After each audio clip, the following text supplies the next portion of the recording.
Vamos a la palabra del Señor. Vamos a orar, aprovechando que están allí en sus pies. Inclinen por favor su rostro y oremos. Padre amado, te ruego en el nombre de tu Hijo Jesucristo que el mensaje que hoy voy a predicar cumpla con el propósito por el cual tú lo has enviado.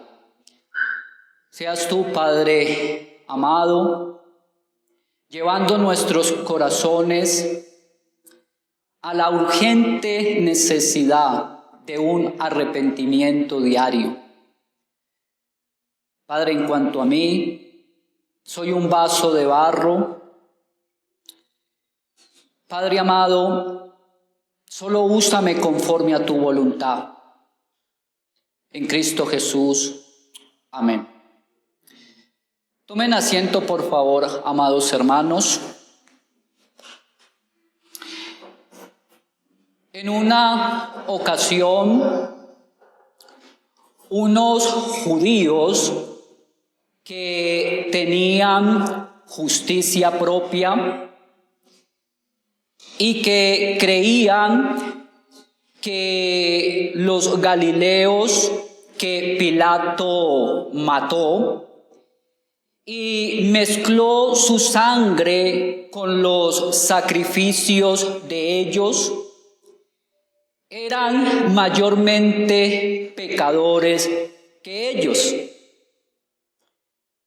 Pero Jesús, conociendo las intenciones legalistas de sus pensamientos, tomó la daga de ellos y la clavó en sus corazones, trayendo otro evento al escenario para terminar de juzgarles por su propia jactancia.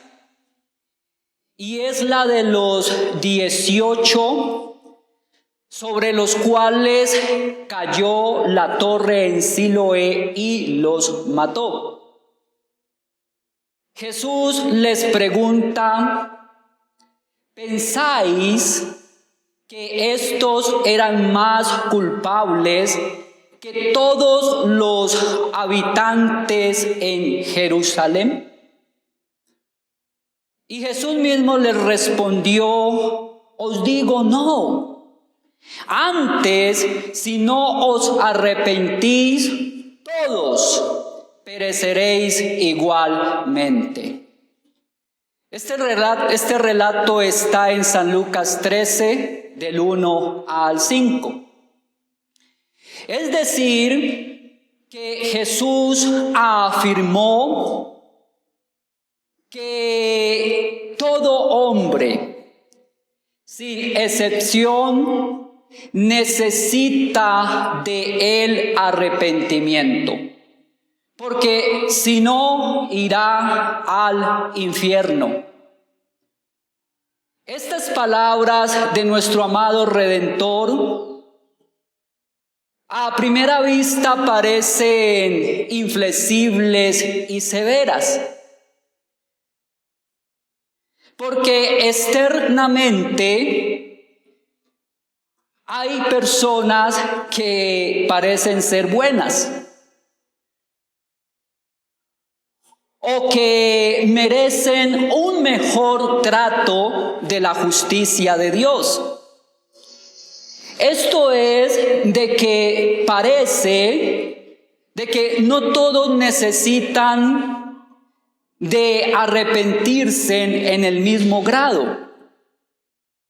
Y por lo tanto parece que no todos merecen esta sentencia de condenación. Puedo imaginarme que alguno de ustedes quisiera preguntarme: Pastor Fabio, ¿es este el Evangelio? ¿Son estas las buenas noticias de salvación?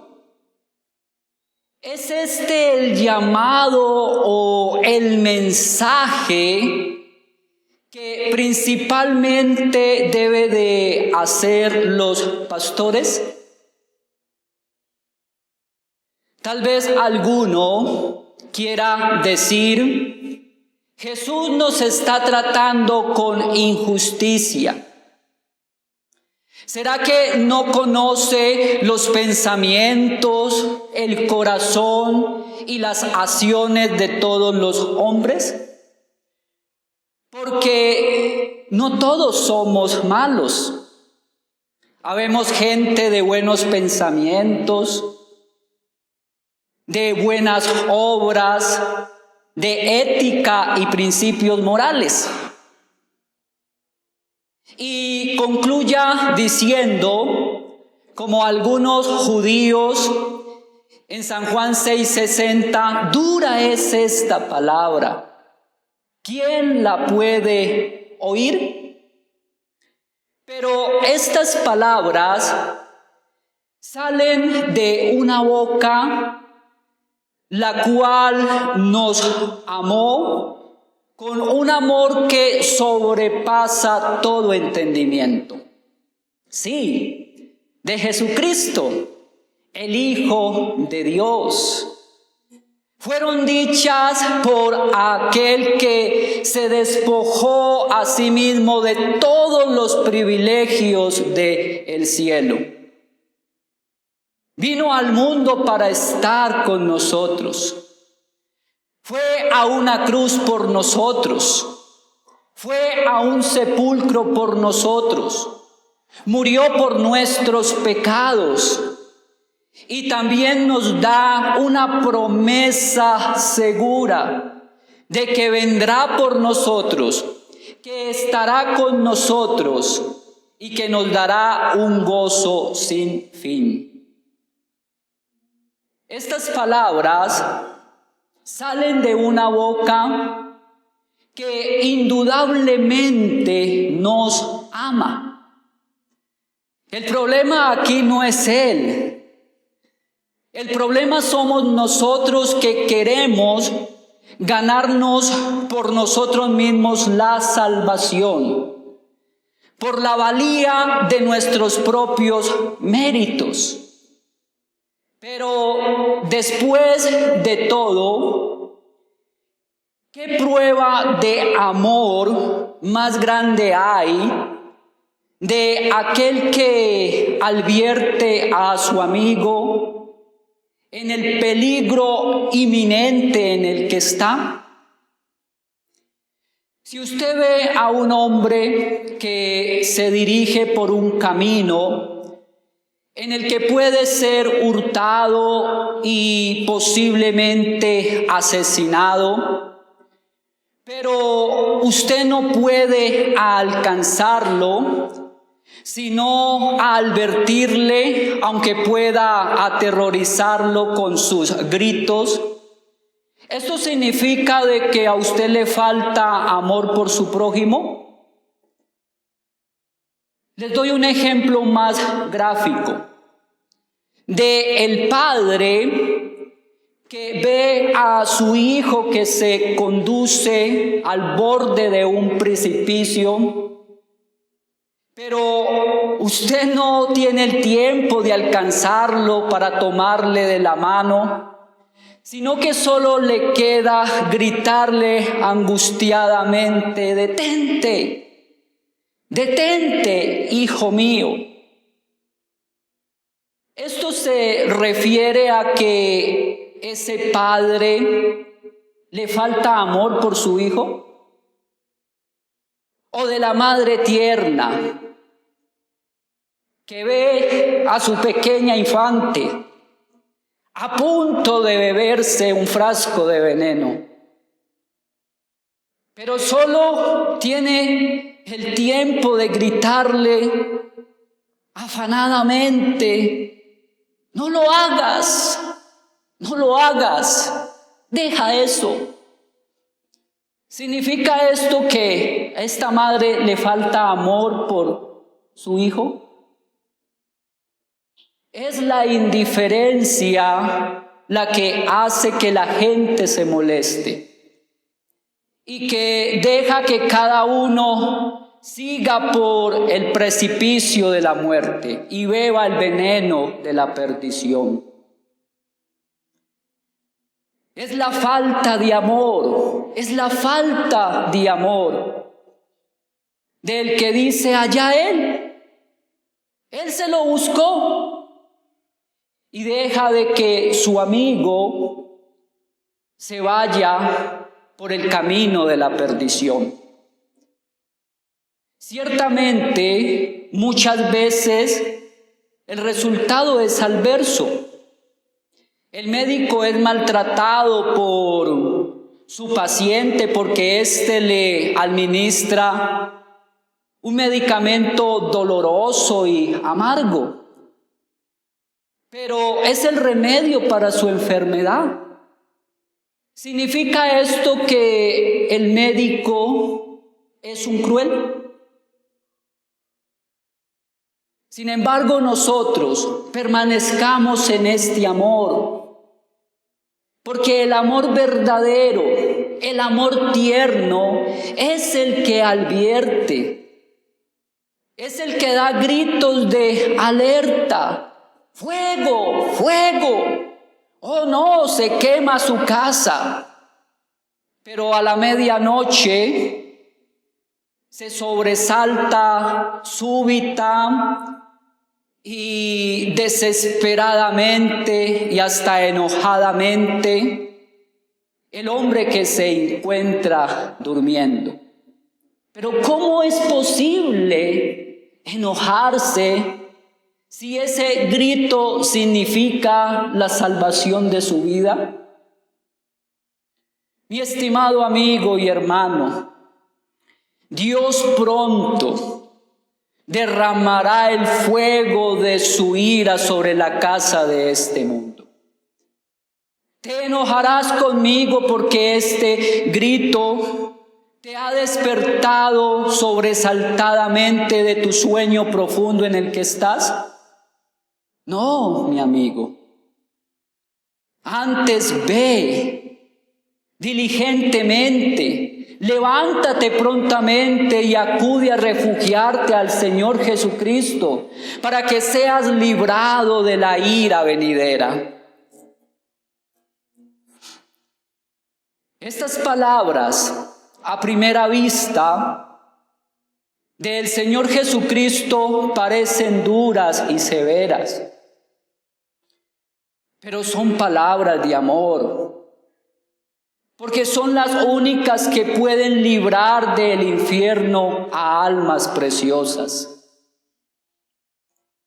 En primer lugar, pasemos a meditar quienes necesitan del arrepentimiento. Y el texto, especialmente el versículo 5, de San Lucas 13, nos muestra evidentemente que es una necesidad y condición del cielo para todos, para todos. Las palabras de nuestro Señor Jesucristo son claras. El que no se arrepiente será echado al lago de fuego eterno, donde será el lloro y el crujir de los dientes, como lo dijo en otra parte de las Escrituras. Las palabras de nuestro Señor Jesucristo son enfáticas, son expresivas, son contundentes. Antes, si no os arrepentís, todos pereceréis igualmente. Todos, absolutamente todos, necesitan el arrepentimiento para con Dios. Es una necesidad no solo para el ladrón, para el homicida, para el adúltero, para el pornógrafo, para el homosexual, sino también para el moralista, para el teólogo, para el religioso legalista y para el antinomianista.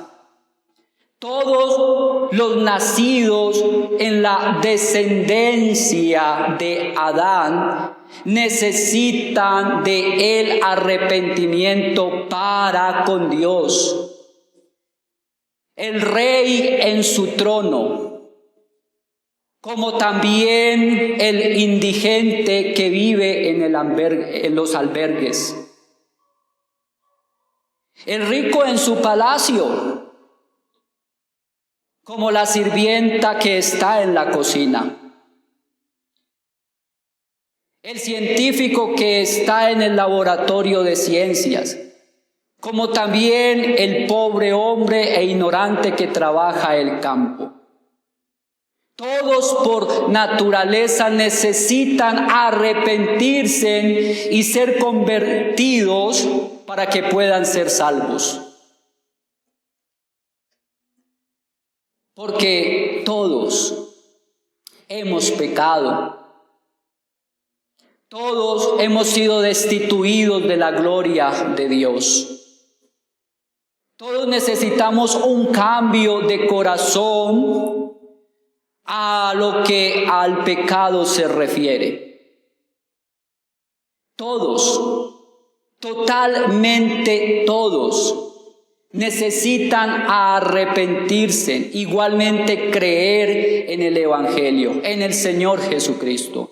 Porque todos, absolutamente todos, estamos bajo el juicio de Dios. En segundo lugar, pasemos a meditar por qué es tan importante el arrepentimiento. ¿Por qué es necesario usarse un lenguaje tan fuerte con relación a esta necesidad? ¿Cuáles son las razones por las cuales el arrepentimiento es tan indispensable? Aquí debemos nosotros meditar en tres situaciones.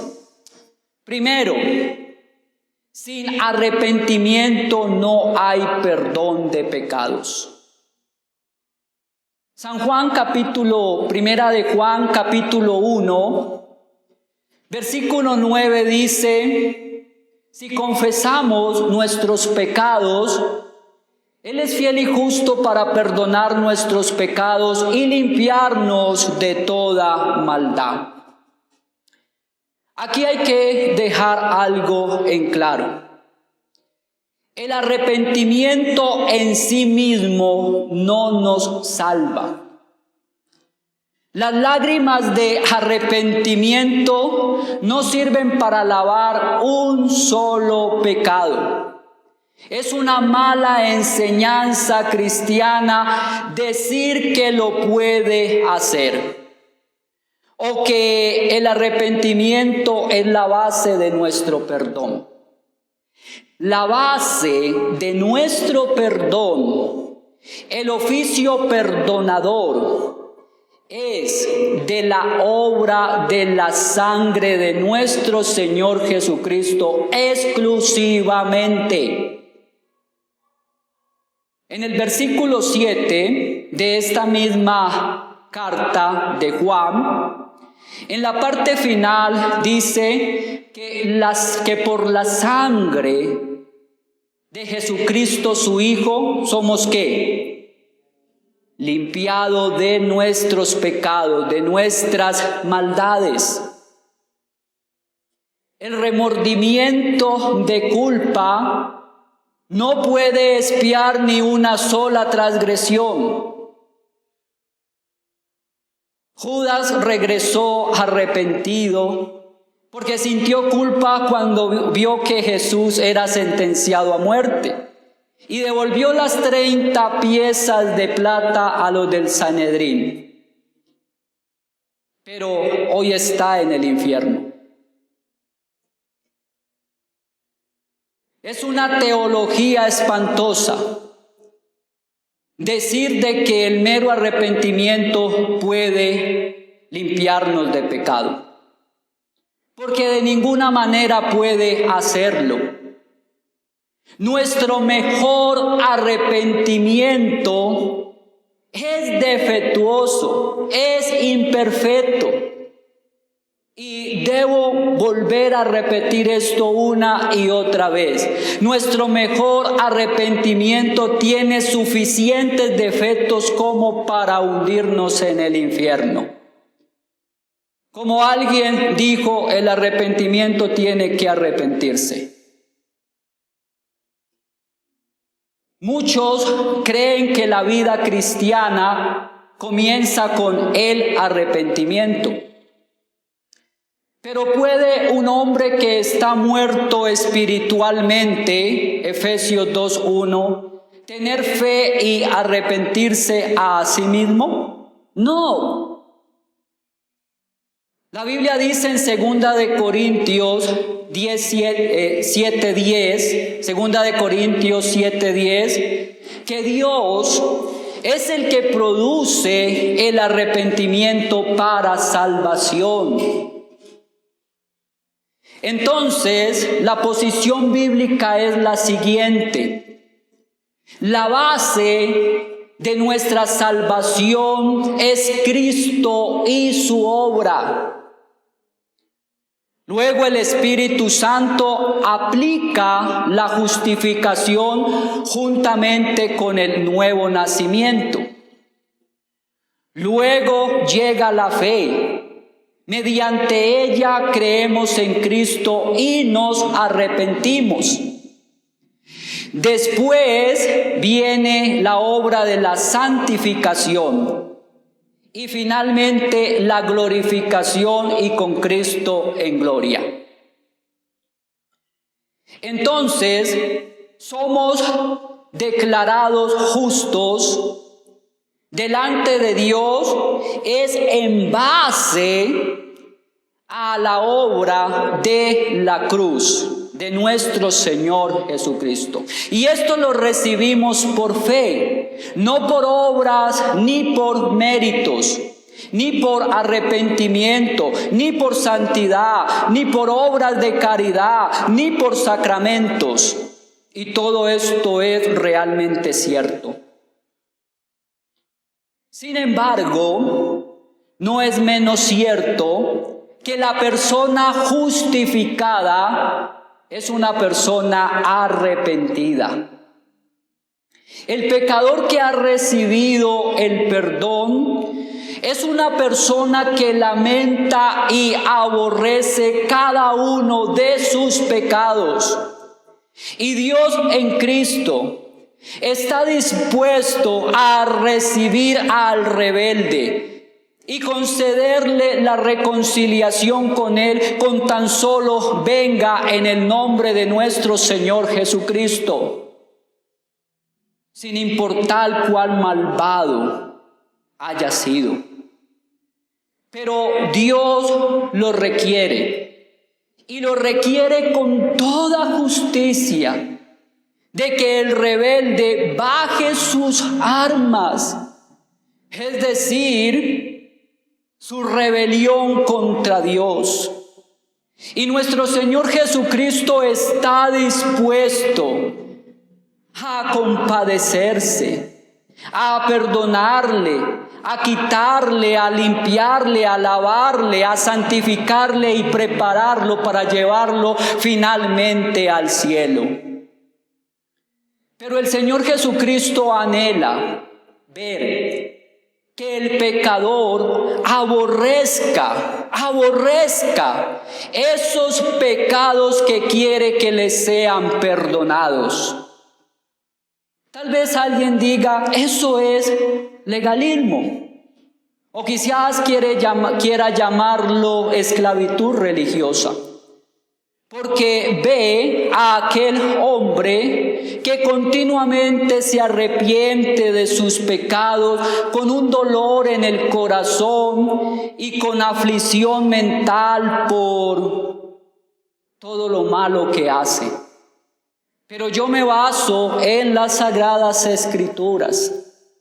El testimonio de la palabra de Dios es indubitable.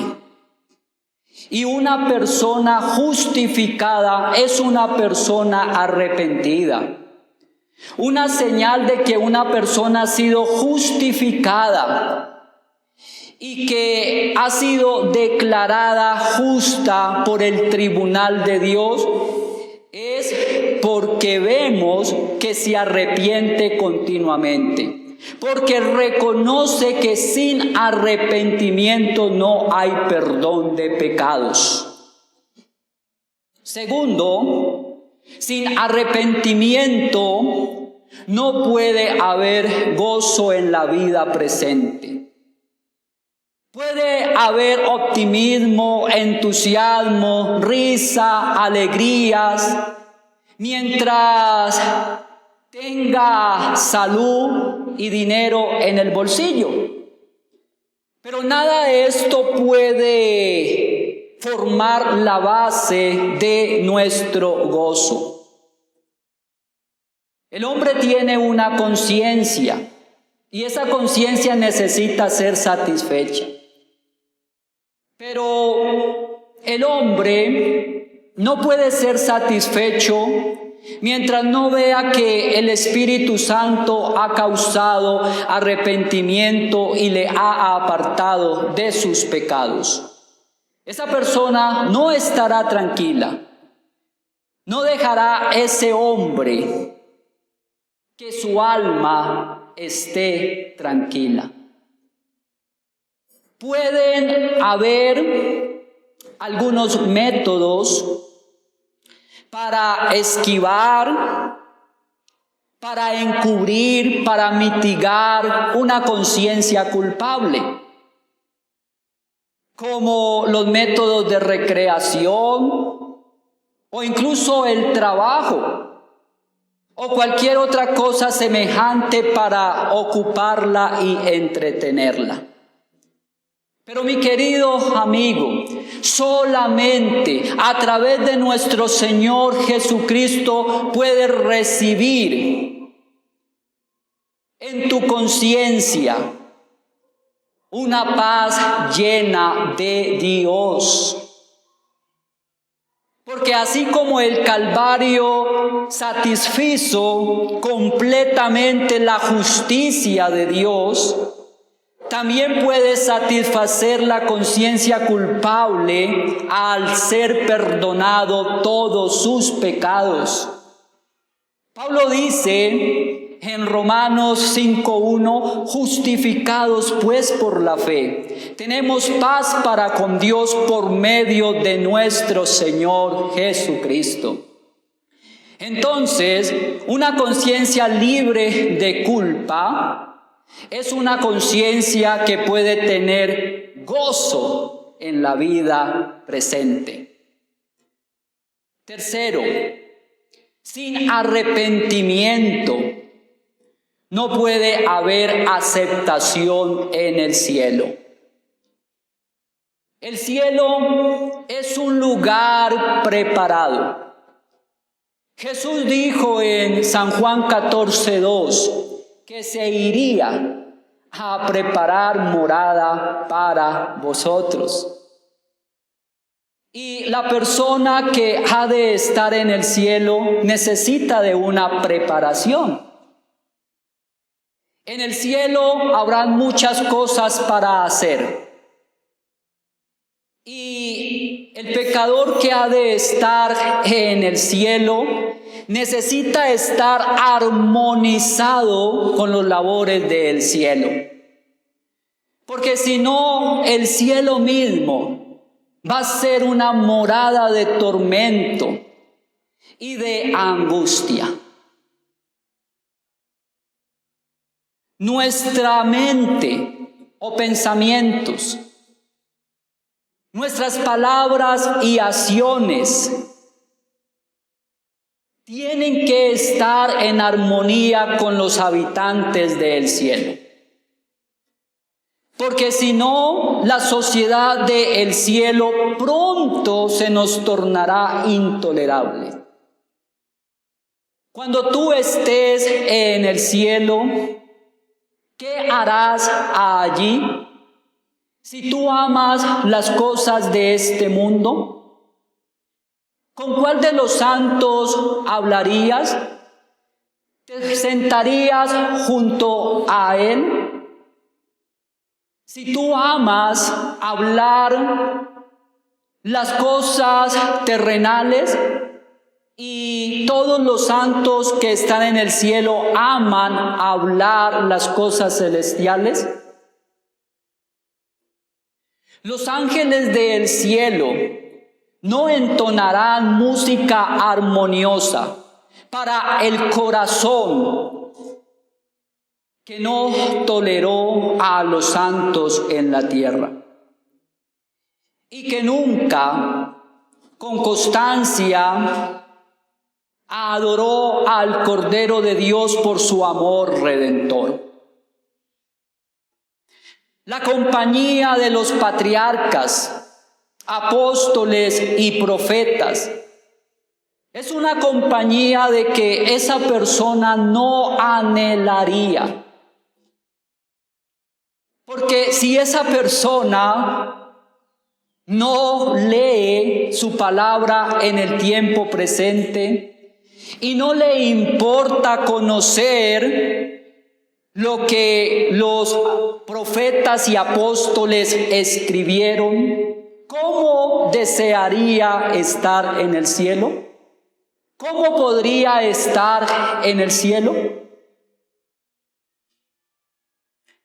Oh, mi estimado hermano y amigo, en el cielo no va a estar ningún corazón impenitente. Por eso te ruego por las misericordias de Dios que consideres profundamente todas las palabras que hoy estás escuchando de mí. Usted vive en un mundo de engaños, de falsedades, de mentiras. Y no se deje engañar de nadie de que el arrepentimiento no es indispensable. Hay cosas que no son necesarias. Como las riquezas no son necesarias. La salud no es necesaria. La ropa fina no es necesaria. Los dones y mucho conocimiento no es necesario. Millones de personas han entrado al cielo sin necesidad de eso. Y cientos de miles cada año están entrando al cielo sin necesidad de eso. Pero al reino de los cielos nadie va a entrar sin el arrepentimiento para con Dios y de la fe de nuestro Señor Jesucristo. Oh, cuánto quisiese que todo profesante de fe cristiana sintiera y conociera más profundamente la necesidad de un arrepentimiento auténtico para con Dios. Y en tercer lugar, mis amados, no se dejen convencer de que el arrepentimiento para con Dios no es prominente. Este no es el mensaje del Evangelio. No es un verdadero Evangelio el que enseña que el arrepentimiento no es primordial. Este es un evangelio del hombre y no de Dios. Es un evangelio de la tierra y no del cielo. Estos religiosos pueden decir que es el Evangelio. Pero yo digo que no es el Evangelio de nuestro Señor Jesucristo, sino que es puro antinomianismo, puro antinomianismo. Esta palabra significa en contra de la ley. Muchas iglesias enseñan hoy en día, primero, que el cristiano del Nuevo Testamento no está obligado a guardar la ley o los mandamientos de Dios. Pero están ciegos.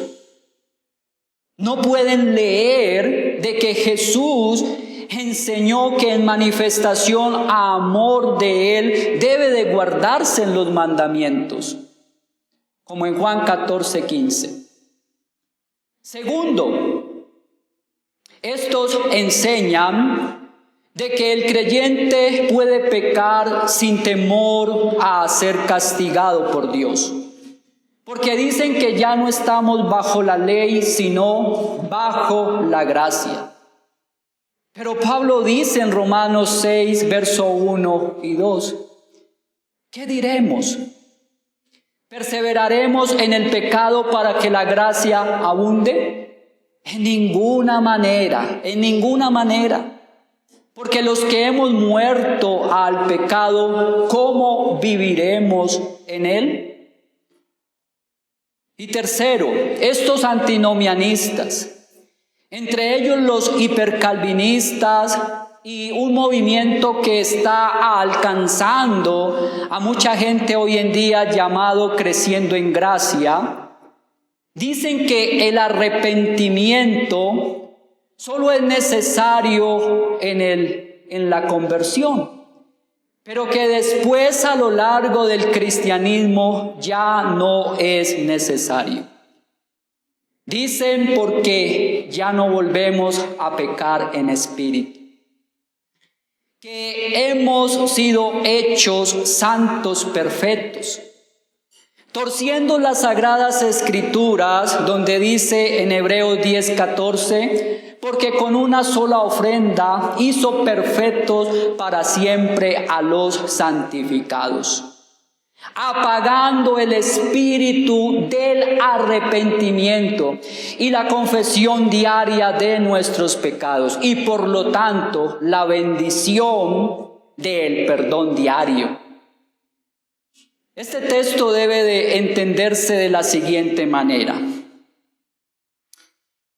Primero, ya no es necesario que Cristo vuelva a morir o vuelva a hacer otro sacrificio, porque la justicia de Dios fue completamente y eternamente satisfecha. Segundo, ser hechos perfectos, aquí no se está refiriendo a naturaleza, sino a una declaración judicial. Hemos sido declarados justos por el tribunal divino porque hemos sido absueltos de nuestros pecados por medio de nuestro Señor Jesucristo. Y tercero, ser santificados. Está en tiempo continuo. O como dicen los grandes teólogos, la santificación es progresiva. ¿Qué significa esto? Que el Espíritu Santo nos justifica a través del sacrificio único de nuestro Señor Jesucristo.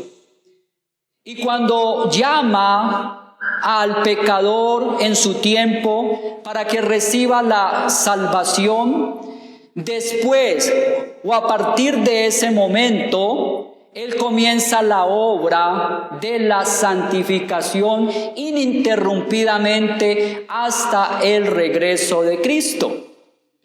Por eso es que dice San Pablo en Filipenses 1:6, estando persuadido de esto, que el que comenzó en vosotros la buena obra, la perfeccionará hasta el día de Jesucristo. Y por aparte, en la primera carta de Juan, capítulo 1, versículo 8, Allí Juan nos dice de que si nosotros negamos que no tenemos pecado, dice claramente de que la verdad no está en nosotros. Y en el versículo 9 dice enfáticamente que debemos de confesar nuestros pecados si es que deseamos ser perdonados y lavados por la sangre de nuestro Señor Jesucristo. Y en el versículo 10, nuevamente, Juan muestra allí que como creyentes debemos de reconocer que hemos pecado. Porque si nosotros lo negamos, hacemos a Dios mentiroso, porque Él es el que lo dice. Y en el capítulo 2, versículo 1, una vez más nos exhorta que si hemos pecado, nos arrepintamos, teniendo confianza de que Jesús, nuestro abogado, intercede por nosotros ante el juez celestial y obteniendo por su intercesión el perdón continuo de nuestros pecados. Amados hermanos, si usted permanece abrazando sus pecados, si usted permanece aferrándose a ellos, usted puede hablar todo lo que quiera del Evangelio, pero esto es una clara manifestación que usted no ha sido perdonado. Si gusta puede decir que es legalismo. Si gusta puede decir, al final todo saldrá muy bien. Dios es misericordia, Dios es amor, Cristo murió por mis pecados y al final esperaré estar en el cielo. Oh, mi querido amigo, bajo la palabra de Dios te digo que eso no está bien y que nunca estará bien. Usted está pisoteando la sangre de la expiación y hasta ahora usted no tiene suerte ni parte con el Señor Jesucristo. Mientras usted permanezca sin arrepentirse de sus pecados, el evangelio de nuestro Señor Jesucristo no es evangelio para ti. Escuchen muy bien esto. Cristo es un salvador del pecado, pero no es un salvador del hombre en el pecado. Si usted continúa aferrándose a sus pecados, llegará el día final, el día del juicio, en que ese Salvador misericordioso y amoroso le dirá: apartados de mí, malditos, al fuego eterno preparado para el diablo y sus ángeles. Oh hermano, no se deje convencer, no se deje engañar de aquellos que dicen que el arrepentimiento no es indispensable, de aquellos que le dicen de que usted puede tener gozo en la vida presente y ser aceptado en el cielo sin el arrepentimiento. Oh hermano, mientras usted más se demore sin arrepentirse, más infeliz será ese corazón suyo. Cuando usted comience a envejecerse y a peinar sus canas y no pueda ir a donde antes iba y no pueda disfrutar lo que antes disfrutaba, La angustia y la aflicción le asaltarán como un hombre armado. Por favor, escriban esto en la tabla de sus corazones. Sin arrepentimiento usted no tiene la paz con Dios.